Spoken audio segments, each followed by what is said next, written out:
केंद्र सरकार सड़क दुर्घटनाओं को कम से कम करने पर तेजी से काम कर रही है। इसके लिए V2V तकनीक पर काम किया जा रहा है। क्या है ये तकनीक और इससे सड़क दुर्घटनाएं कैसे कम होगी, पूरी डिटेल्स बता रही है दीपाली राणा।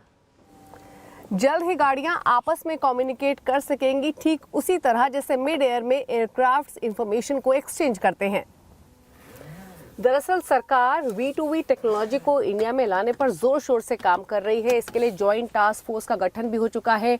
DOT इस पूरे प्लान को आगे लेकर जाएगा और DOT ने इन प्रिंसिपल अग्री भी किया है। 30 मेगाहर्ट्ज का इस्तेमाल इसके लिए होगा। दरअसल ये एक ऐसा सिस्टम होगा जहां पर व्हीकल्स आपस में रियल टाइम इंफॉर्मेशन एक्सचेंज कर सकती हैं without relying on mobile network. और सरकार मानती है कि इस टेक्नोलॉजी के आने के बाद जो एक्सीडेंट्स हैं उन पर तेजी से लगाम लगते हुए दिखेगी। और ये टेक्नोलॉजी ऑलरेडी ग्लोबली कई देशों में इस्तेमाल हो रही है और ट्रांसपोर्ट मिनिस्टर के मुताबिक इस प्रोजेक्ट पर जो एस्टिमेटेड खर्च आएगा वो 5000 करोड़ का रहेगा। तो कई सवाल आपके मन में आ रहे होंगे। सबसे पहला तो यही कि टेक्नोलॉजी काम कैसे करेगी। तो एक सिम कार्ड की तरह ही एक डिवाइस होगी जो गाड़ियों में इंस्टॉल की जाएगी। दूसरा सवाल कि व्हीकल्स को अलर्ट कैसे मिलेगा।